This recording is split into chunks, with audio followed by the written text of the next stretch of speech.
Teaching a toddler to swim is all about growing confidence as well as teaching them how to enjoy themselves in the swimming pool without you. So one of the ways that I like to grow the confidence in my child is by putting armbands on them. I know this can be a bit controversial with other swimming teachers, but I do think that putting some armbands on your child will ultimately allow them to do things completely independently on them by themselves, as well as let them just enjoy themselves without you holding on to them. So one of the things that I like to practice with my 2-year-old in the water is, of course, back floating. We do practice this with our armbands, but when I put the armbands on her, all of a sudden she is super excited to do this all by herself.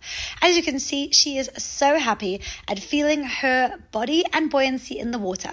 Being able to just jump off the floor, lie back and float is absolutely thrilling for her. And at this age, it's all about them trying to do things by themselves. So why not also allow them to do these activities that you previously have practiced with them by themselves? So pop on some armbands, put them in the water. Of course, always watch them because you can never leave a child unattended in the water, but just let them have a little bit of fun. Give them a bit of instruction.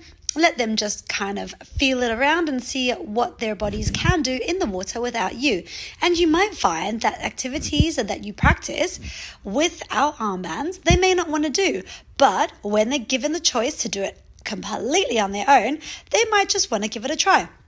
We like to practice floating on our fronts and floating on our backs with our armbands because we are also preparing to take our little one on holiday.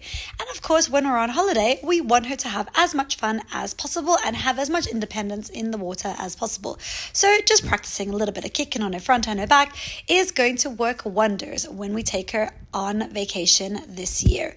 Always try to make sure that when they are in this position, you can throw in a few teaching points. Here we're practicing a little bit of streamlining with her legs together and her floating completely on her tummy. And sometimes she likes to just stand up. And again, this is an activity that's quite important. Learning how to stand up from a lying down position. This also increases their core muscles and it lets them, again, be completely independent in the water.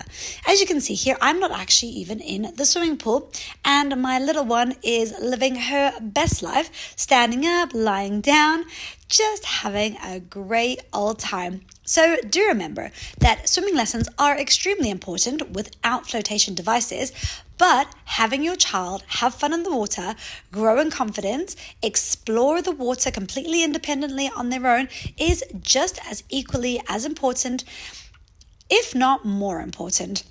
And now you can see we're trying to practice a little bit of looking down, which again is another skill that is needed when putting your face in the water. Putting toys on the floor also helps to encourage this skill, but as you can see, she's kind of doing a little bit of accidental learning. Here she is giving a bit of kicking on her back a go.